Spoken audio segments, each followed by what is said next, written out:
ગુજરાતી મોનાલિસા છે તો અમે એને ગોતીએ છીએ.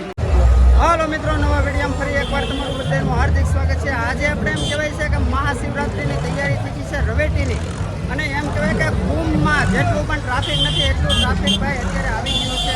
તો સંપૂર્ણ હું તમને દર્શન કરાવીશ, તો વિડીયોને અંત સુધી જોજો. બાકી ચેનલ ઉપર પહેલી ફેર આવતો તો સબસ્ક્રાઈબ કરી દેજો, વિડીયોને લાઈક કરી દેજો અને શેર કરવાનું જોઈ શકો છો કેટલું ભાવિ ભક્તો એમ કહેવાય કે કુંભમાં મેળામાં હોય એટલું પબ્લિક ભવનાથમાં છે ભેળું થઈ ગયું છે. તો સંપૂર્ણ આ બાજુ જો પ્રવેશ દ્વાર છે, ભવનાથ પ્રવેશ દ્વાર, અને આપણે અત્યારે શરૂઆત કરીએ છીએ અને તમને જૂનો અખાડો તેમજ સાધુ સંતોના દર્શન કરાવવાના છો. તો બહારથી વિદેશી લોકો એમ કહેવાય ભોરિયા પણ દર્શને આવ્યા છે, જોઈ શકો છો તમે કેટલી સંખ્યામાં છે. જુઓ જો આવડાના નસીબ કેવા જોર કરતા હશે. જુઓ મહાકુંભમાં એમ કહેવાય કે વિદેશી લોકો આવેલા છે, 6-7 જણા છે, જોઈ શકો છો. જો ભાઈ આ લોકો છે ને ફ્રાન્સથી આવેલા છે, અને સ્પેશિયલ એમ કહેવાય કે મહાશિવરાત્રિ જુનાગઢ મહાદેવના દર્શન કરવા ઠેઠ ફ્રાન્સથી આવ્યા છે.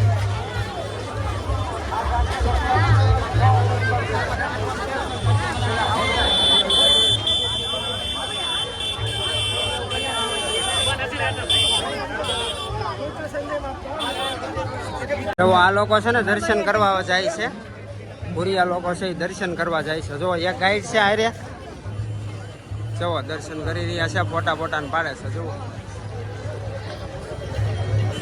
જુઓ આ છે ને ફોટોગ્રાફી કરે છે, જોઈ શકો છો.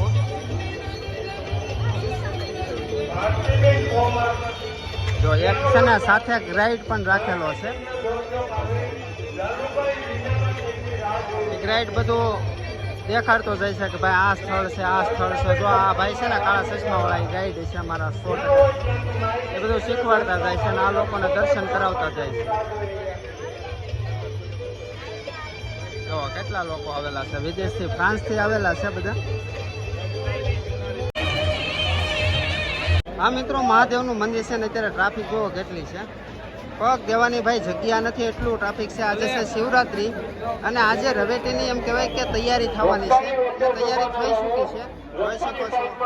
જ્યાં જોવો ત્યાં પગ દેવાની જગ્યા નથી એટલું ટ્રાફિક છે, અને ભાવિ ભક્તો એમ કહેવાય ઘણા આવેલા છે. આમ જુઓ આ તો માંડ દર્શન કરીને દર્શન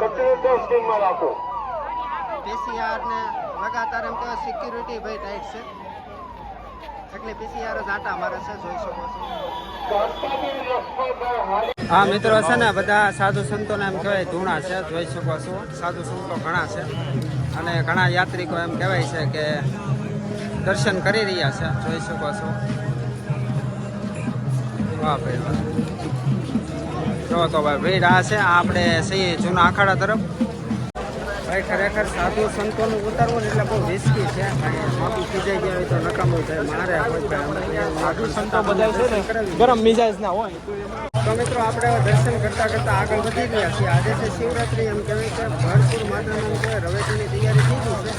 હવે આપણે તમને પછી રસ્તા સહી લોક થઈ જાય, આપણને અંદર બહાર નહીં જવા દે બપોર પછી, કારણ કે રવેટી નીકળવાની હોય ને એટલે રસ્તા બધે ઠેકાણે જ્યાં પણ રવેટી નીકળશે ત્યાં બધું લોક થઈ જાય. સાધુ સંતોના ધૂણા છે અને આ થોડી ટ્રાફિક છે ને હળવી પડી ગઈ છે.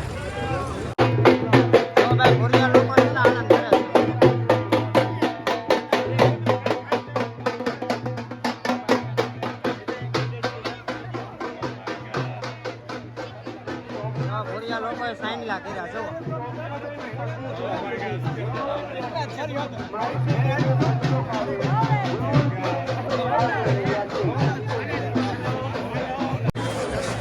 ભાઈ વિદેશથી ઘણા લોકો આવેલા છે. મહાકુંભમાં તો હતા પણ અહીંયા પણ ઘણા એમ કહેવાય યાત્રિકો ફ્રાન્સથી વિદેશના લોકો પણ આવેલા છે.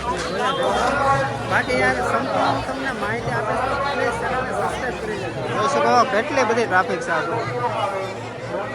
બાપુએ ગુરુને માર્યા નથી ભાઈ, પ્રસાદી. इधर दर्द हुआ तो मैंने बोला हाँ, तो जहाँ दर्द होता है वहीं लगता है, वो लगता है वहीं दर्द होता है, ऐसा बापू ने बोला।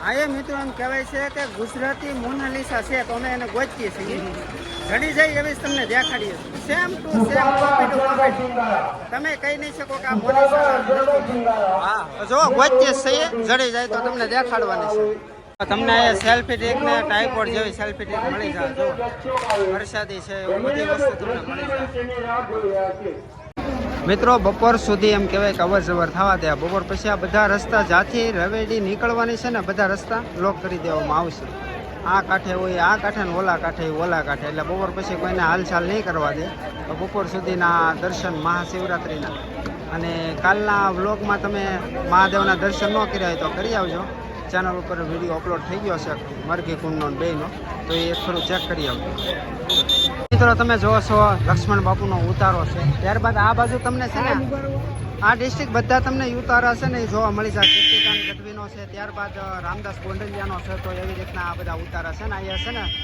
રાતના સમય એમ કહેવાય સંતવાણી જોરદાર થતી હોય છે ને ભજન ભાવ અને ભક્તિ અને ભોજનની પણ વ્યવસ્થા હોય છે વિના મૂલ્યે આપા ગીગાનો ઓટલો ચોટીલા દ્વારા સંપૂર્ણ વિના મૂલ્ય તમને અહીંયા ભોજન ભજન પ્રસાદી મળી જાય યાત્રિકો માટે જો સરસ મજાની ભોજન પ્રસાદની વ્યવસ્થા કરવામાં આવી છે અને અન્નછત્ર છે જોઈ શકો છો અને એમ કહેવાય કે 5-6 દિવસ લગાતાર આ અન્નછત્ર ચાલુ જ હોય છે હજી મિત્રો પ્રસાદી ચાલુ થઈ ગયા એમ કહેવાય જો આખું ગ્રાઉન્ડ ભરાઈ ગયું છે તો ભાવિ ભક્તો બધા પ્રસાદી લઈ રહ્યા છે જોઈ શકો છો ભવનાથમાં એમ કહેવાય કે આ તો ભાઈ લાવો હોય ને એને મળે ખરેખર પ્રસાદીનો લાવો જેના ભાગમાં હોય શિવરાત્રિ મહાશિવરાત્રિનો એને જ ભાઈ ભાગમાં હોય એને જ મળે તો જુઓ ઘણા ખરા લોકો એમ કહેવાય પ્રસાદી લઈ રહ્યા છે અને દાદા જો સરસ મજાના સેવા કરી રહ્યા છે વાહ ભાઈ વાહ